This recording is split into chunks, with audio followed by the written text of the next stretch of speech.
नमस्कार दोस्तों, एक बार पुनः मैं आपके समक्ष उपस्थित हुआ हूँ और आज का विषय है मध्य षोडशी और उत्तम षोडशी किस प्रकार करें और यह क्यों की जाती है, इसका क्या महत्व है।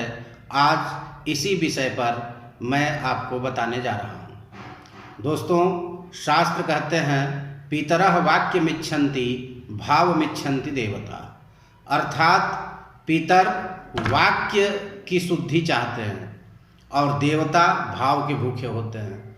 तो पूजा तो आप किसी भी प्रकार से करके क्षमा याचना कर सकते हैं, आपकी गलती आपकी भूल क्षमा हो जाएगी। किंतु पितरों के लिए वाक्य की शुद्धि, मंत्र की शुद्धि आवश्यक है। इसलिए कभी भी श्राद्ध करें तो विधि पूर्वक किसी अच्छे विज्ञ ब्राह्मण को बुला करके ही करवाना उचित होगा। दूसरी चीज, गरुड़ पुराण के अनुसार यदि हम बात करें तो मध्य षोडशी में 16 पिंड दिए जाते हैं, क्योंकि गरुड़ पुराण में बताया गया है कि जब प्रेत यमलोक के लिए प्रस्थान करता है तो उसका ठहराव 16 स्थानों पर होता है। अर्थात 16 गांव हैं जहां वह प्रेत स्थिर होता है, रुकता है, ठहरता है। वहाँ उसे भूख प्यास भी लगती है और उसके जो साथ में यम हैं वे भी भोजन की याचना करते हैं। तो इसलिए 16 पिंड मध्य षोडशी में इन 16 स्थानों के लिए दिए जाते हैं। इसके उपरांत उत्तम षोडशी होती है और उत्तम षोडशी में भी 16 पिंड दिए जाते हैं। आप जानते हैं उत्तम षोडशी में 12 महीने के 12 पिंड, एक पाक्षिक पिंड यानी एकादशा का होता है, एक 1.5 महीने पर, 1.5 महीना मतलब 3 पख त्रिपाक्षिक यह एक पिंड होता है, एक 5.5 महीना पर यानी 59 मासिक पिंड कहा जाता है, एक 11.5 महीना पर यानी 59 आवधिक, एक महीना कम 1 वर्ष का। इस प्रकार से कुल 16 पिंड हुए। तो 16 मध्य षोडशी के, 16 मलिन षोडशी अर्थात 10 गात्र और श्मशान तक की क्रिया के 16 पिंड, और 16 मध्य षोडशी के और 16 उत्तम षोडशी के। इस प्रकार से 16 × 3 अर्थात 48 पिंड, 48 पिंड। 48 पिंड विधि पूर्वक करने से ही प्रेतत्व का नाश होता है, अन्यथा वह प्रेत इधर उधर भटकते रहता है, उसकी मुक्ति नहीं होती है। जो भी मनुष्य इस विधि से प्रेत के लिए पिंड दान करेंगे उनके पितरों की पंक्ति में प्रवेश पा जाते हैं। उसी को कहते हैं पंक्ति प्रवेश, अर्थात जो प्रेत का पिंड है उसको टुकड़े में विभाजित करके पितृपितामह प्रपितामह और मातृपक्ष यदि है तो मातृपक्ष में उसको मिला दिया जाता है। इसको कहते हैं पंक्ति प्रवेश या पितर मिलौनी।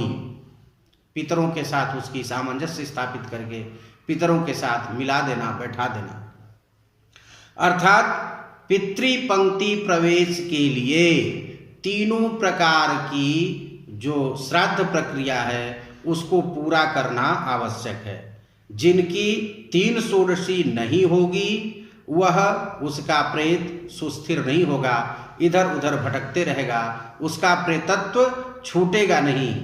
यह गरुड़ का वचन है, यह गरुड़ पुराण का वचन है। तो दोस्तों, आप विधि पूर्वक इन तीनों षोडशी को, मलिन षोडशी, मध्य षोडशी और उत्तम षोडशी को करें। इससे प्रेत निश्चय रूप से, प्रेत से आपके जो सगे संबंधी हैं वे मुक्त होंगे और पितरों में उनका स्थान प्राप्त होगा।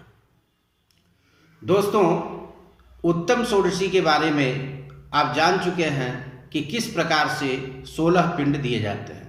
इसके साथ ही एक पददान भी कराया जाता है, सैयादान। सैयादान के बाद फिर पददान। पददान क्या है कि जिन ब्राह्मणों को आप भोजन कराते हैं, 13 ही कर रहे हैं तो 13 ब्राह्मण होना आवश्यक है। अगर 13 नहीं है तो विषम संख्या में आप ब्राह्मणों को भोजन कराएं और उनको जो दान दिया जाता है उसको कहा जाता है पददान। पददान में 9 वस्तुएं मुख्य रूप से होती हैं। वे कौन कौन सी मुख्य वस्तुएं हैं पददान के लिए आप जान लें। सबसे पहले छाता, दूसरे नंबर पर जूता, तीसरे नंबर पर वस्त्र, कोई न कोई वस्त्र जो आप दे सकें, चौथे नंबर पर अंगूठी, 5वें नंबर पर कमंडलू अथवा कोई भी जलपात्र साथ में जरूर दें, 6ठे नंबर पर आसन, चाहे वह कुश की हो, कुशासन सर्वोत्तम मानी जाती है, या कंबल आसन, कंबल की आसनी भी दे सकते हैं। 7वें नंबर पर भोजन जो आप कराते ही हैं, ब्राह्मण भोजन, और उसके साथ एक तुलसी की माला, अथवा वह यदि त्रिवर्णिक है, ब्राह्मण क्षत्रिय वैश्य में से है तो जनेऊ, अगर वह त्रिवर्णिक नहीं है तो आप उसके जगह पर माला दे सकते हैं।